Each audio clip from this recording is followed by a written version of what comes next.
All right, now let's drill down on the rebased inflation data for January 2025 that takes headline inflation to 24.48%, food inflation 26.08%, core inflation 22.59%, urban inflation, if you can put that up for me, 26.09%. That's the one from the NBS there. We see the new data that's for January. Takes rural inflation, that's at 22.15%. And there are also a couple of changes that have been made to this new methodology, and that's according to the Statistician General. So you can put the improvements now to the methodology. COICOP, that's been moved from 1999 version to the 2018 version. That's COICOP. That means classification of individual consumption according to purpose. That's most of the improvements made to the methodology. To help us unpack this, let's bring in Basil Abbey as a co-founder, Veriv Africa, a research and advisory company. Great to have you on the show. Good morning. Good morning, Ladi. Pleasure to be on the show yet again.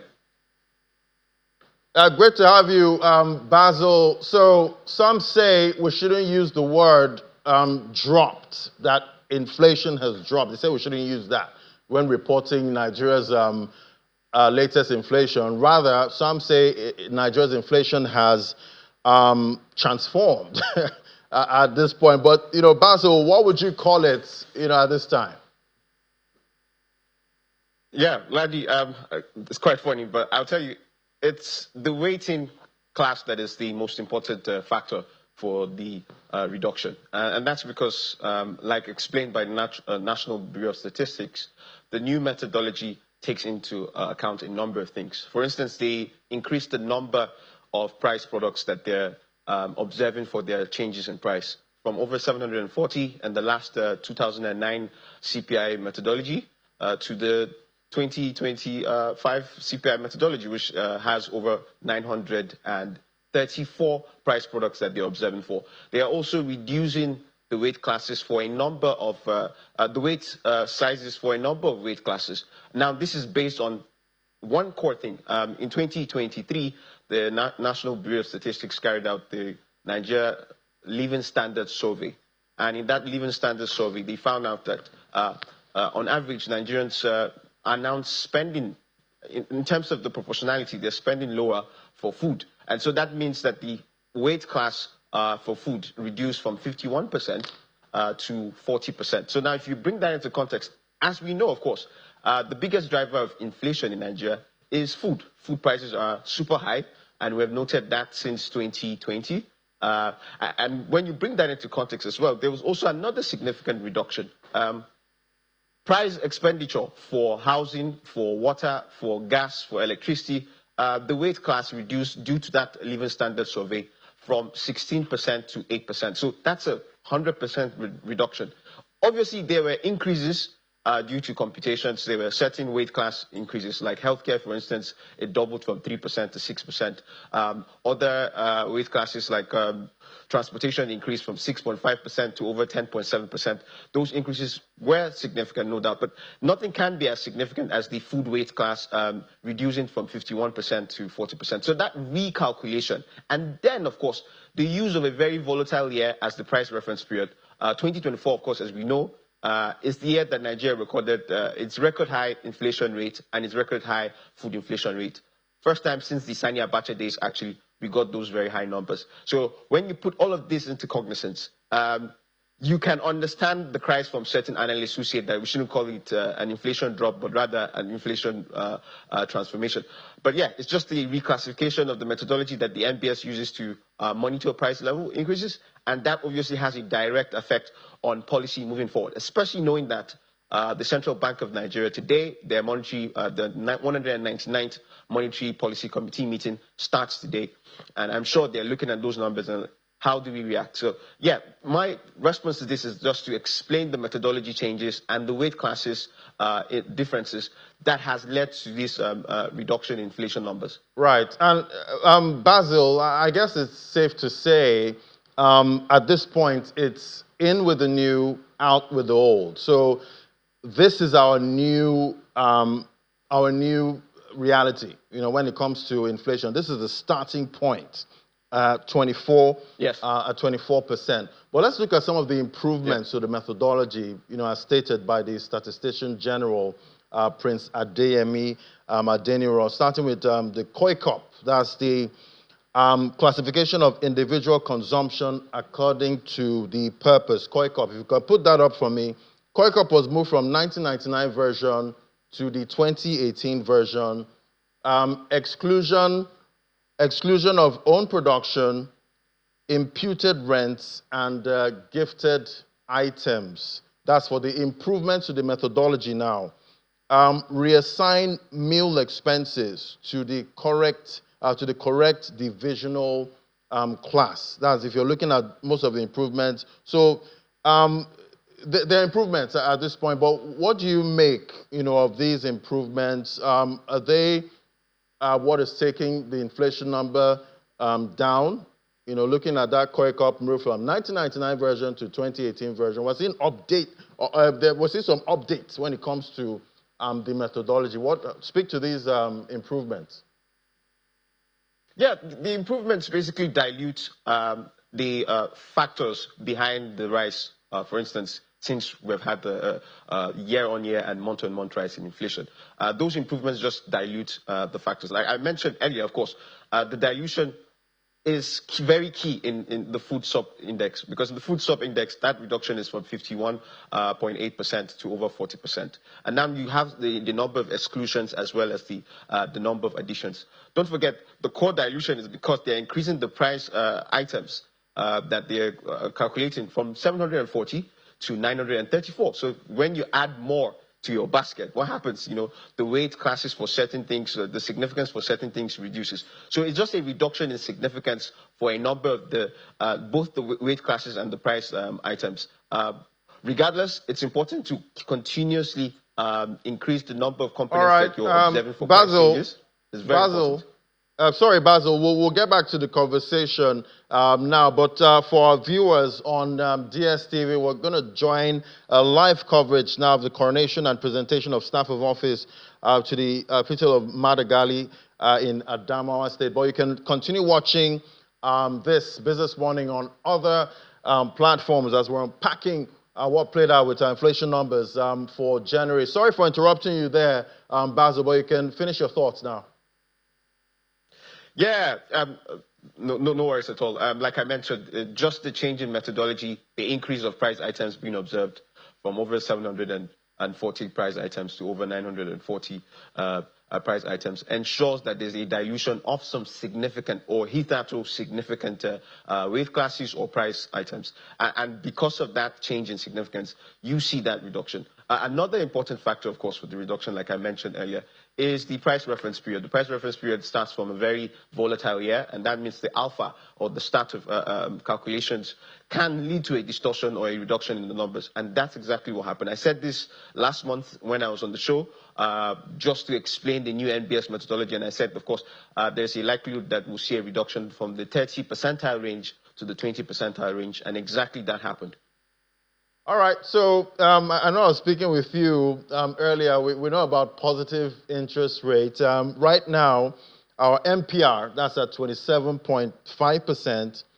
This inflation number, 24.48%. And we've had a negative interest rate, for a while now. Downside for that includes, is quite discouraging, for people that want to save money. When you have negative interest rates, it also brings distortion to financial markets. So we have a positive real interest rate for the first time in a long time. Are you celebrating that?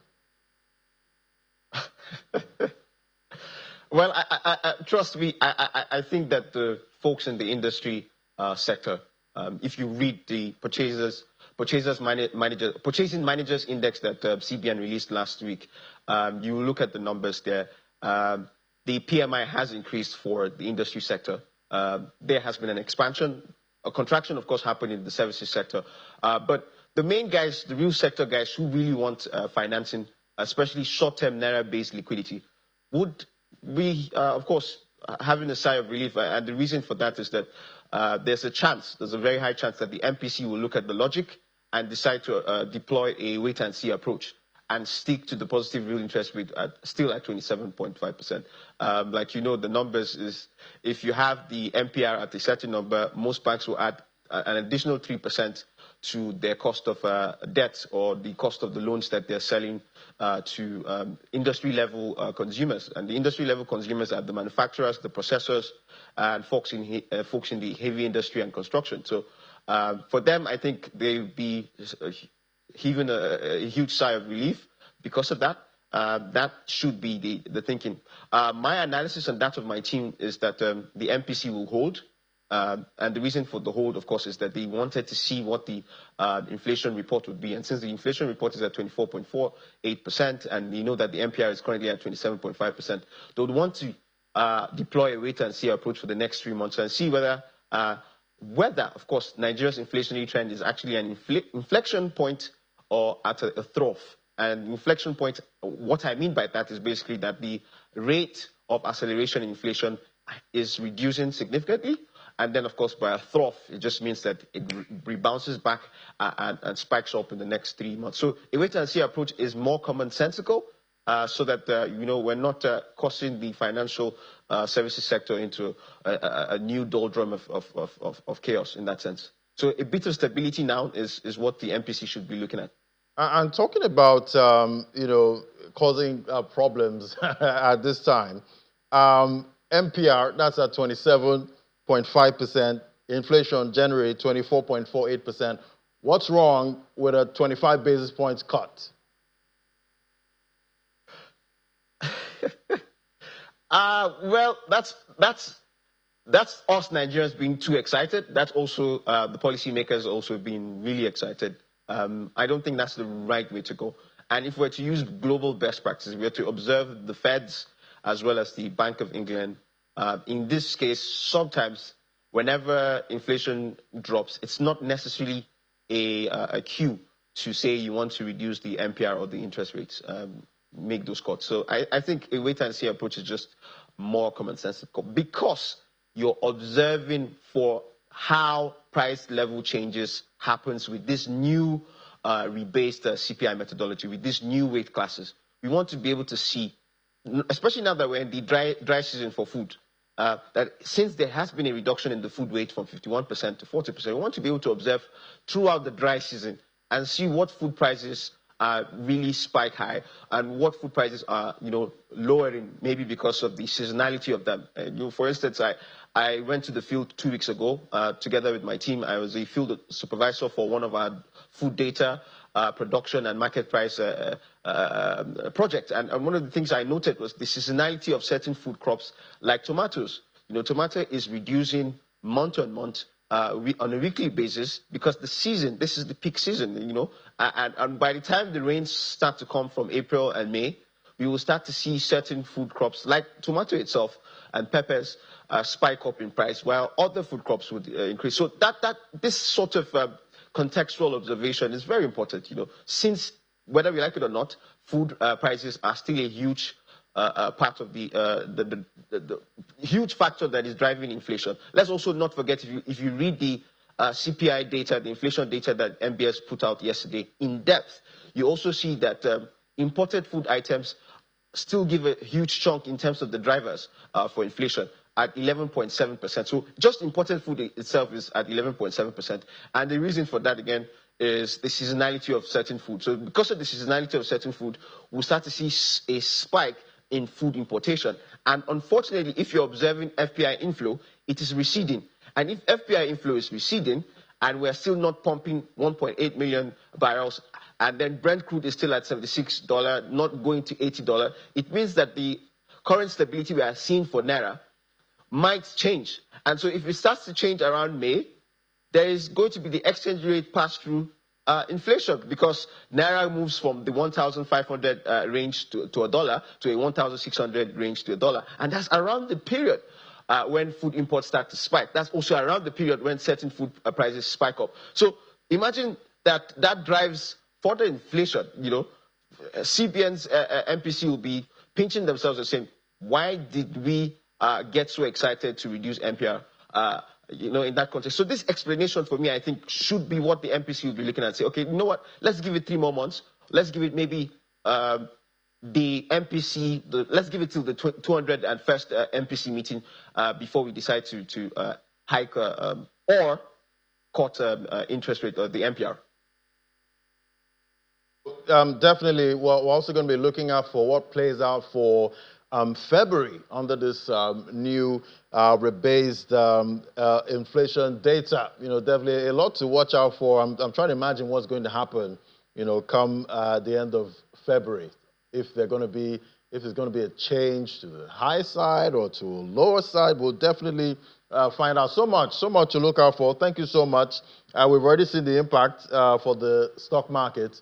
Yesterday was a drop for the all-share index. We'll see if that continues the trade today. Thank you so much, Basil Abia, co-founder of Veriv Africa. Thank you for sharing your thoughts with us today. Thank you, Laggy. Always a pleasure. All right, we'll take a break now. When we come back, we'll be looking at Nigeria's downstream sector. That's in a moment. Just stay with us.